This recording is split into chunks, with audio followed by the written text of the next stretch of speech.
Good evening and welcome to Smart Entrepreneurship Decoded on Transcontinental Times. Last week we had a forced break because our guest got COVID and her symptoms are pretty severe. She has recovered now, thankfully, and we'll have her back on the show in a few weeks' time. As all of you know, I live in Jakarta and have been in Indonesia for the last few years, and my attire tonight can vouch for that. I'm wearing something traditionally Indonesian, a batik shirt. And I observe the startup ecosystem very closely here in India and other parts of the world. One term that gets bandied about a lot is that entrepreneurs need to have a growth mindset, an entrepreneurial mindset. And there are both sides, right? People say this is something that cannot be taught. You're either born with it or you don't have it. And of course, the universities and colleges, because they have to sell degrees, will always tell you we can teach you that. I believe you can't teach this to anybody. You can teach them business skills, soft skills, strategy, but you cannot teach a person how to have a growth mindset. They can teach themselves maybe, but somebody else, I find it difficult. What is this growth mindset, and is it something that only entrepreneurs have? After all, there are many people in corporate life who grow their companies triple, quadruple. You can see the examples recently of Microsoft, Google, etc. Those leaders also have a growth mindset.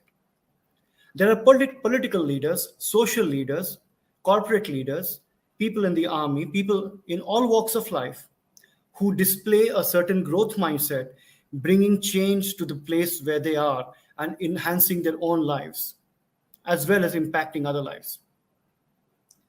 On another note, when I came to Jakarta, and I know a lot of other people from India who travel to other countries to do business, one of the first places you go where you get tremendous amount of help, and you will find it hard to believe if you've not done it, is the Indian embassy. It was no different here. During my time here, I came across a very, very interesting gentleman who was the Consul General to Sumatra from India, Mr. Raghu Gururaj, and has recently been posted as the first ambassador to a new embassy in Sao Tome and Principe. Many of you may not know where this country is and why India has an embassy there. Apart from finding that out, you will also find it fascinating about how he, through the lens of a diplomat, but with a growth mindset, observes cultures, observes other aspects of social behavior, and applies it for the benefit of showcasing India and India's economic power. Join me in welcoming Ambassador Raghu Gururaj. Welcome, Ambassador. How are you? Absolutely fine. Thank you for having me. It's a great pleasure to be on live on Transcontinental Times. Thank you so much. Thank you. Now, our viewers, the first thing they would like to know is, where is this country and what are we doing there? Okay. When I got posted to Sao Tome, I was wondering the same thing. But then I found that Sao Tome is off the coast of the Gulf of Guinea on the west of Africa, which is closer to Gabon, closer to Accra, physically, but then culturally and the mindset, it's much closer to Portugal, being a Portuguese colony for about 400 years. So one can say it is remote, a little offbeat, but then for people who are living in Europe, especially France, Portugal, Sao Tome is not an unknown quantity. Maybe for people in Asia, it's something very new. And if you have to travel from India, you will have to touch Europe, and there are few connections from Africa, from Portugal, and that's how you'll end up in Sao Tome. And how is it strategically important for India? Well, our embassy was established last year. And before that, the affairs of Sao Tome was handled by our ambassador in Angola. So our ambassador in Angola was concurrently accredited to Sao Tome. So one can say that over a period of time, we have been keeping an eye on Sao Tome to see the potential of establishing a standalone embassy, and which happened last year. Now, there are many objectives. One is, as you many people are aware, that India is, as part of its uh, aspirations on the global stage, it is expanding its outreach. So, as part of that outreach, we have decided to open many embassies in remote areas now. We are pretty much in every part of the world except barring a few. So Sao Tome is important and which has been assessed in the last few years. Um, I would say that the initial objective of establishing any embassy would be political, and from there on, we take on, uh, we look at other factors of strategy and economic connectivity and stuff like that. So, Ambassador Gururaj, when you were in Sumatra, we had a chance to engage for a lot of activities, right? I remember you connected us with a lot of universities because we are in the education business. You came forward to a lot of Indonesian marquee events and spoke there, showcasing India. Talk to us a little about what role do the embassies play for entrepreneurs or people with economic interests in another country. How do you actually, foster that? It's a good question. See, in Indonesia, all over Indonesia, I'm not talking about Sumatra specifically, there is a growing realization and an acknowledgement of India's prowess in startup, e-governance, skill India, digital India. So there's a growing appreciation, and they are very keen that being close to India physically.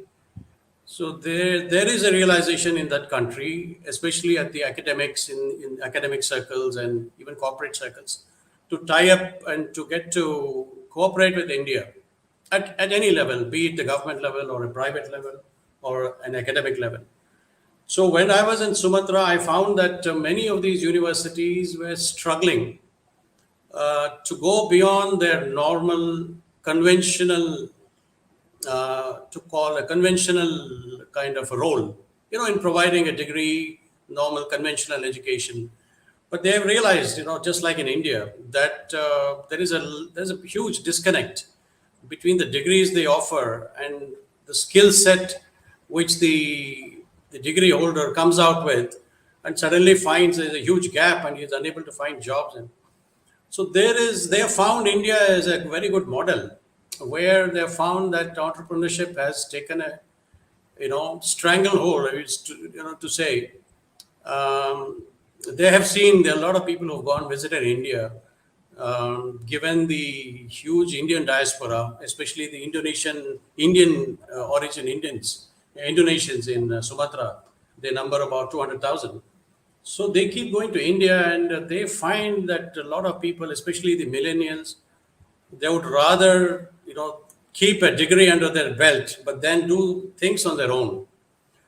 So, but then they also found that such students are to a great extent come with they are equipped by their universities to handle that situation, and also they have found that the typical Indian student, has this mindset that entrepreneurial spirit is within him. So I believe Indian entities, educational institutions have done a good job in inculcating this kind of a spirit in the younger generation. So, in a way, they are trying to decrease the pressure on the job market, by creating their own startups and companies. So that to me was, I think, Sumatra, people in Sumatra, especially if you go to the West Sumatra like Padang and Aceh, and they have been very. I mean, they look at India with a lot of admiration in the way entrepreneurial activity is taking place, especially with regard to the role of the educational institutions. So they keep coming to us and say, look, they would like to introduce such elements in their curriculum, or even, in fact, many of them have been able to touch base with companies like you.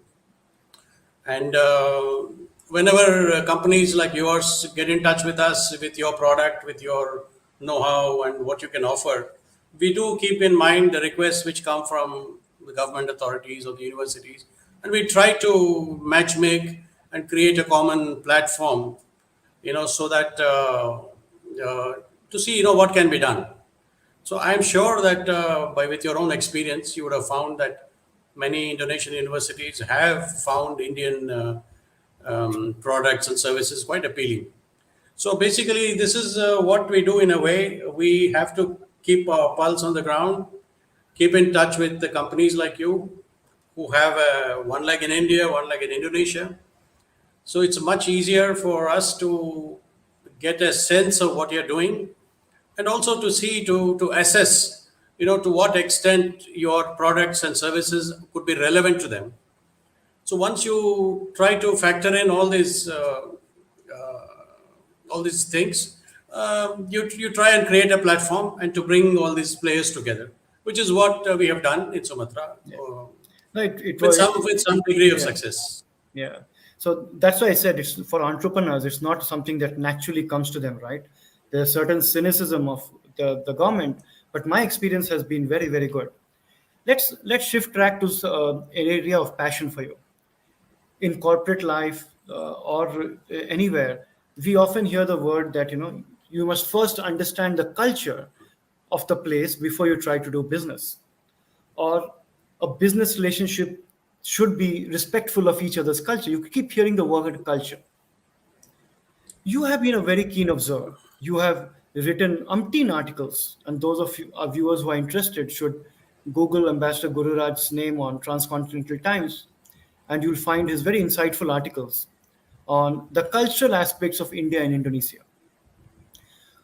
Now, what makes you go that extra step to not only observe, adapt, and apply it, but so passionately write about it?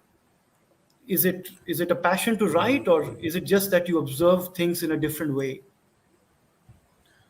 Well, you're right. In our job, you're right that it's important to understand the local culture in order to be more effective and more efficient, because that will help you to better understand the mindset of the people, whether you're dealing at the government level, or at an academic level, or at a cultural level, or whatever. So different countries have. I mean, my experience shows that people have a wide spectrum of mind, thought processes, which is very surprising. Of course, everybody is a product of their environment.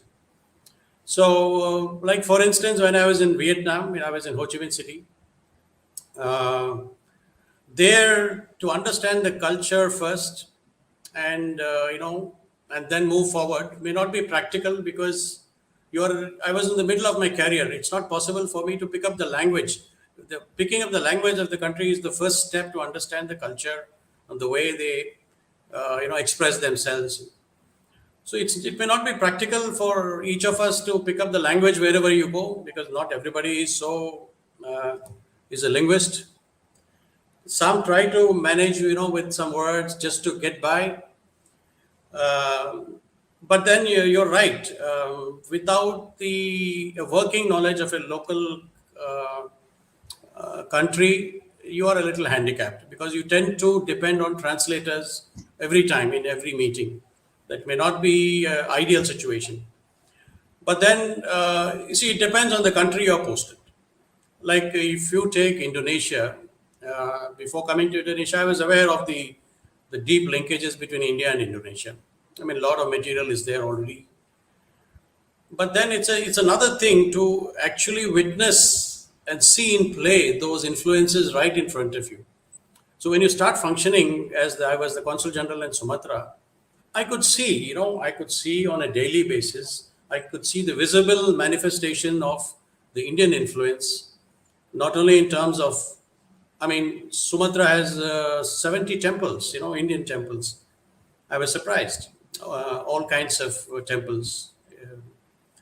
And then the language itself. I was told that more than 30% of Indonesian Bahasa is Sanskritized. There are a lot of imports from Indian languages like Sanskrit, Hindi, even Tamil. So all this you see on a daily basis.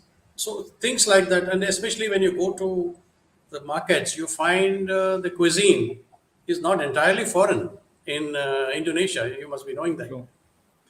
So things like that inspire you most. It will give you a more inspiration to write about it. So in my case, even though there's a lot of material available, uh, but sitting, having this vantage point in Sumatra, being there on the ground for 2 years and seeing these forces at play, I couldn't let the opportunity pass, and I had to write. Now, So I read your articles, and one of them really resonated with me. Now, for those of our viewers who don't know, although Indonesia is about a fourth of India's population, they are three times per capita richer than us. And if you look at the human happiness index, they are like way above us, generally a happier population. One of the things that Ambassador Gururaj wrote about is when Indonesians look at their uh, history of Buddhism and then Hinduism in the past, they don't look at it with rancor or any kind of animosity, and they don't consider it as religion. They take it as the heritage and culture rather than color it with the lens of religion. Is that what you found? I mean, I would love to you're hear your comments on that. absolutely right. I fully agree with you. This is something which is very striking in Indonesia. The influences are there. Influence of Hinduism, the influence of Islam from India, influence of Buddhism, Jainism, they're all there. Sikhism, you name it. You'll find it in the form of gurudwaras, in the form of temples. You look at the language, you look at the cuisine, you look at the dress code, you look at even the textile traditions of batik, ikat. There are a lot of imports from India. Of course, they're all Indonesian products, but I'm saying that there is an influence somewhere. Even Ramayana, you will find embedded in the psyche of Indonesians. My point is, they have taken it into their stride. Despite being a Muslim majority country, it is to their credit that they have taken it as a cultural import, and they have found it, attractive in projecting themselves as a pluralistic and a multicultural society, which is probably a good way to look at cultural influences rather than be threatened by them.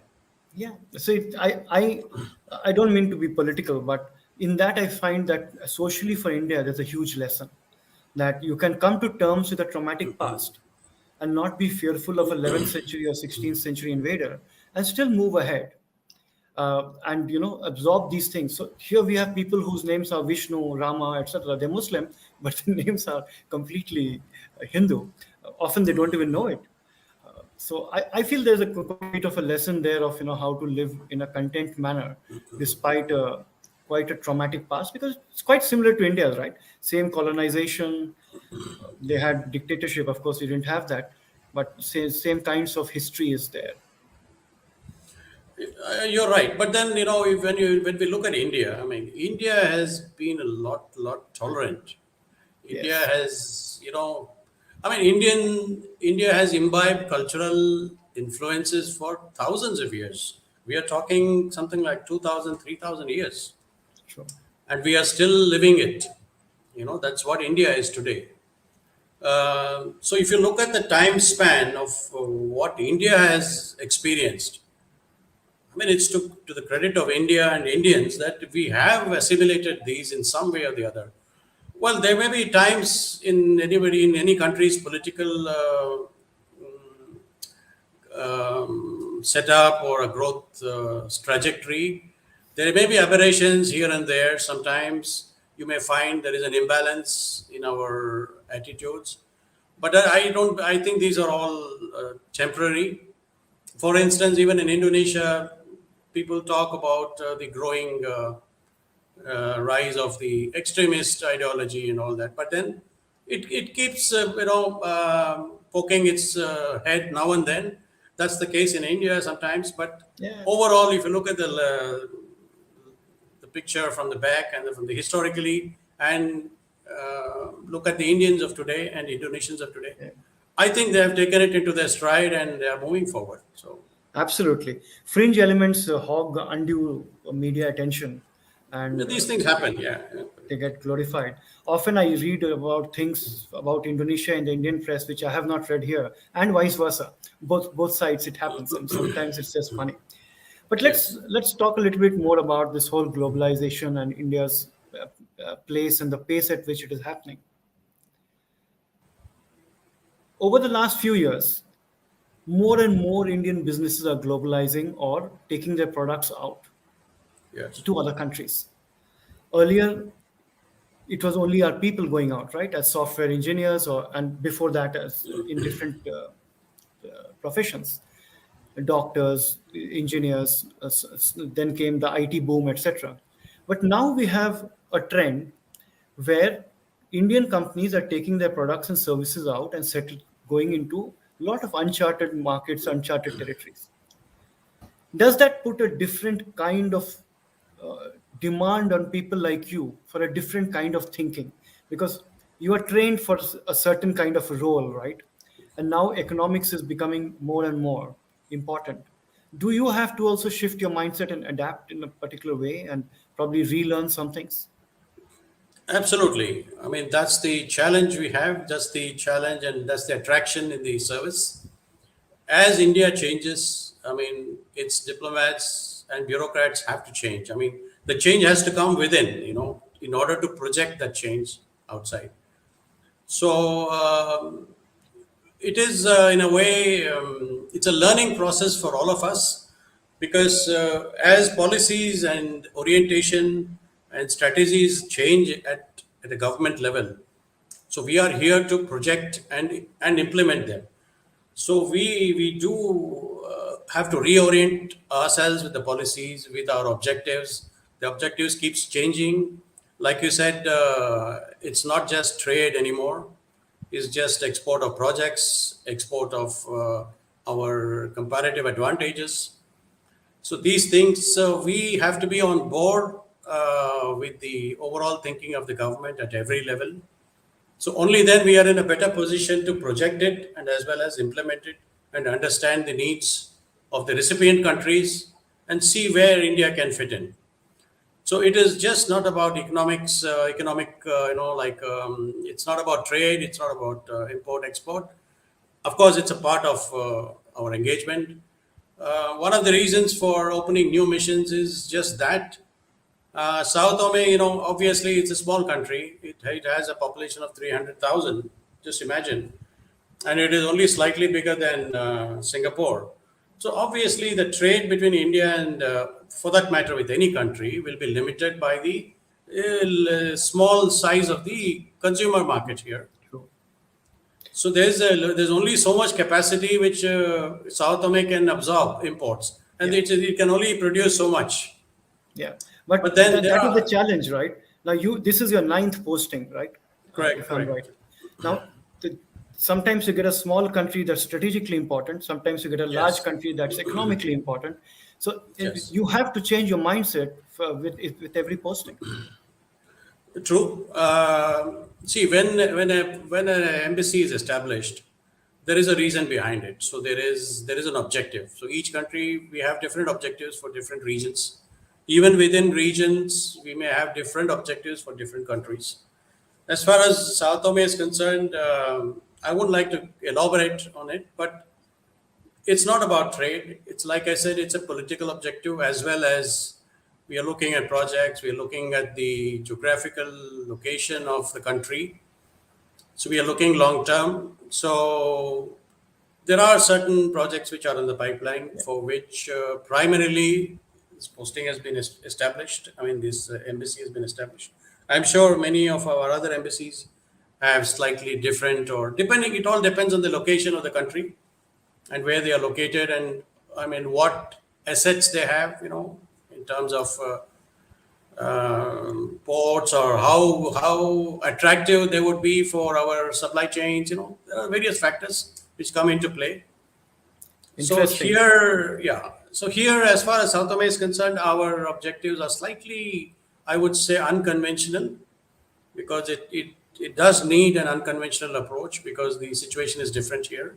But I would like to elaborate on that now. So Yep. leave it For at that. those of our viewers who are interested, you can Google and you'll find why India's strategic interests lie there and why it's important. But speaking with you, I completely lost track of time. We are coming to the end of the Okay. time you graciously gave us. One last question. I heard through a rumor mill that a book is coming out of all your writings on Indonesia. Is that true? Yes, like I mentioned, I've been writing. It started as a hobby. I was inspired by what I saw in Indonesia, and before, of course, before joining the service, I used to write, on a freelance basis. So I had this passion to write. But then I saw I was in a good position to sort of come up with some articles, interesting impressions. You can say reflections of a diplomat. It could be slightly different. So I thought maybe it's slightly different. So I put my pen to paper and started writing, and many of my articles got published. And then even in Jakarta Post and Jakarta Globe and Cover Magazine. Yes. So then I started doing a little more research and to connect India and Indonesia and see what other things are there. So I came up with about 20 articles, and then I found a good publisher who said, "Look, well, let's come up with an ebook." So it's in the process. I think it's almost it should be published in 5 days' time, I was told. Sure. I'm really And looking forward to that because I find your articles very insightful. It goes thank you. beyond the normal fluff and the traditional cliched ideas of people and goes that deeper and gives people a real sense and feel of what is the real situation.